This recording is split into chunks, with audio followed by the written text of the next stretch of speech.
నామానికి వందనాలు.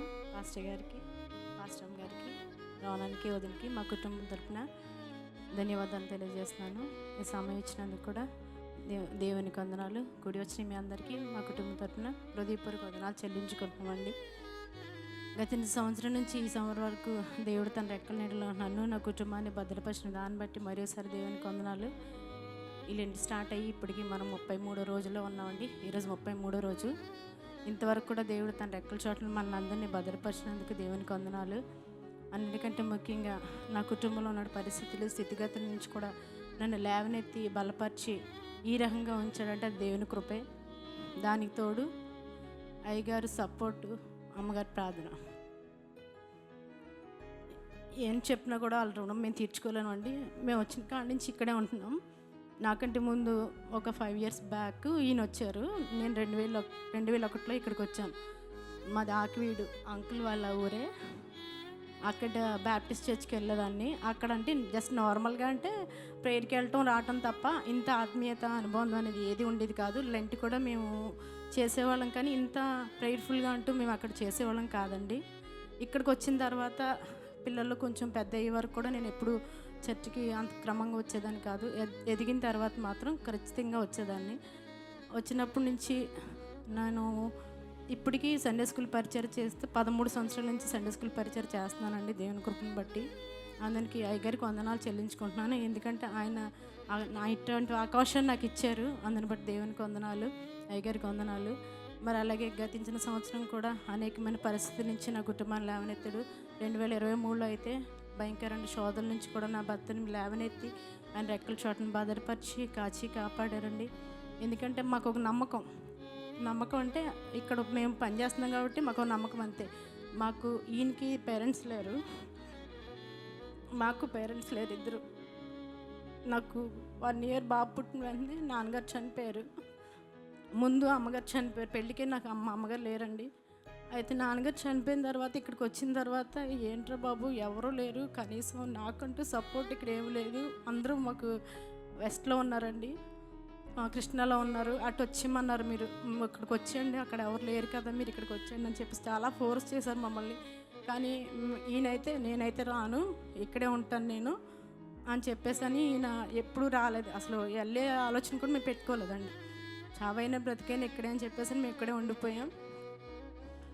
అయితే మొన్న 2023లో ఈయనకి April 30th ఆదివారం రోజు సాయంకాలం అంట భయంకరం పారాలిసిస్ స్ట్రోక్ వచ్చినప్పుడు అప్పుడు అమ్మగారికి ఫోన్ చేసి అమ్మ ఇలా అయ్యిందని అంటే, అలా పిల్లలకి ఎలాగైతే భయపడిపోయి కంగారు పడతారో అలాగే కంగారు పడిపోయి వ్యాన్ పంపించి సపోర్ట్ చేశారు. తర్వాత రోనన్నమ్మ నాయుడు డాక్టర్ గారిని తీసుకొచ్చి అక్కడ ఫస్ట్ ఎయిడ్ చేసి తర్వాత హాస్పిటల్ తీసుకెళ్ళి ఇవన్నీ జరిగినాయండి.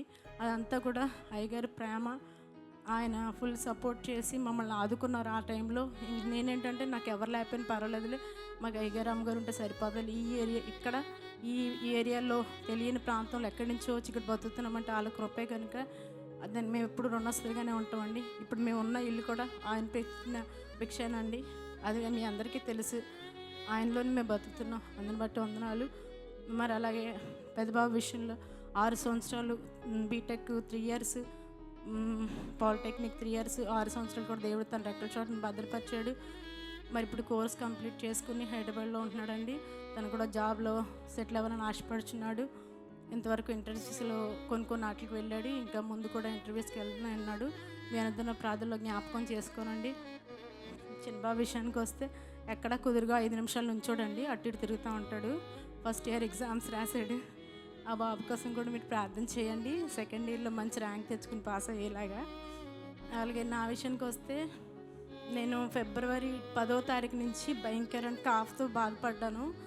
చాలా దగ్గు. మా బ్రేడ్స్లో లేనివాటి ఏటో దగ్గు ఏంటి, వెళ్ళి హాస్పిటల్లో చూపించుకోవచ్చు కదా అని చెప్పేసి అనేవారు. కానీ నేను అలాగే నెగ్లెక్ట్ చేశాను. దానికి తోడు ఆయాసం అండి, భయంకరమైన ఆయాసం. చాలా నడవలేని పరిస్థితి అయిపోయేది. వెళ్ళి కాసేపు కూర్చుంటాకి నడిచి వెళ్ళి కాసేపు కూర్చోలేకపోయిన దాన్ని. చర్చికి కూడా నడిచి వచ్చినప్పుడు చాలా ఆయాసం వచ్చేది.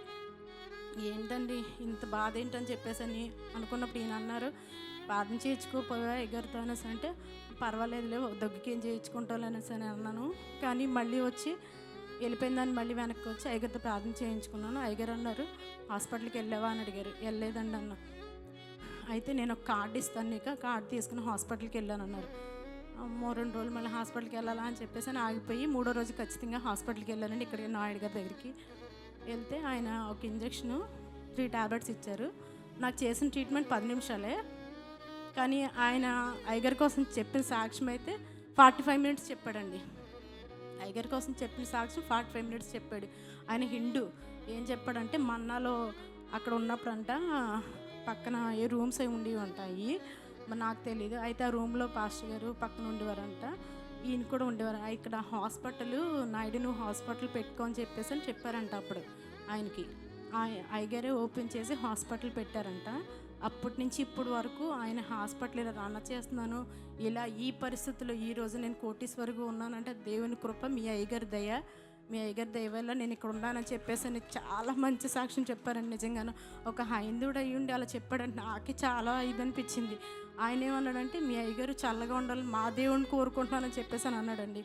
అటువంటి అయ్యగారిని మనకి ఇచ్చినందుకు వందనాలు. మరి అలాగే వాళ్ళ తమ్ముడు కూడా నేను వెళ్తుంటే ఒకరోజు మొన్న దగ్గు తగ్గిందా అనేసి అడిగాడు. పర్లేదు బాగానే ఉందంటే, దగ్గు మేము ఇచ్చిన ట్యాబ్లెట్ కల్లా మీ అయ్యగారు ఇచ్చిన కార్డు వల్లను ఆయన మాట వల్ల నీకు దగ్గు ఆయాసం అన్నీ తగ్గిందండి. ఇంతమంది గాజువాకలో ఉన్నారు కానీ ఏ పాస్టర్స్ చెయ్యని అంత ఇదిగా మీ అయ్యగారు చేస్తున్నారు.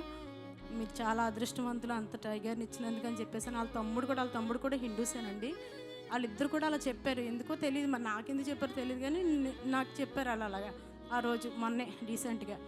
వాళ్ళు చాలా బాగా సాక్ష్యం చెప్పారండి. అందరూ స్వార్థం కోసం ఆలోచిస్తారు కానీ మీ భాష గారు మాత్రం ఎప్పుడు చూసినా ఈ కార్డ్స్ అని అన్నదానం అని అదని ఇదని చేస్తూ ఉంటారు. చాలా మంచి అయ్యగారిని తీసుకున్నారు మీరని చెప్పేసి అని చెప్పారండి. అటువంటి అయ్యగారిని మన సంఘానికి మనకి అలాగే అమ్మగారి సపోర్టు, అమ్మగారి ప్రార్థన వల్ల మనం ఇంతవరకు ఉన్నందుకు దేవునికి వందనాలు. ఇటువంటి సంఘాన్ని మనం ఇంకెన్నడూ చూడబోము కూడా.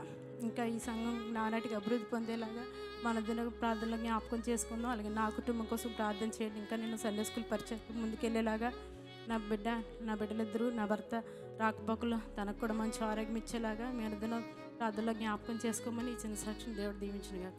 Thank you so much.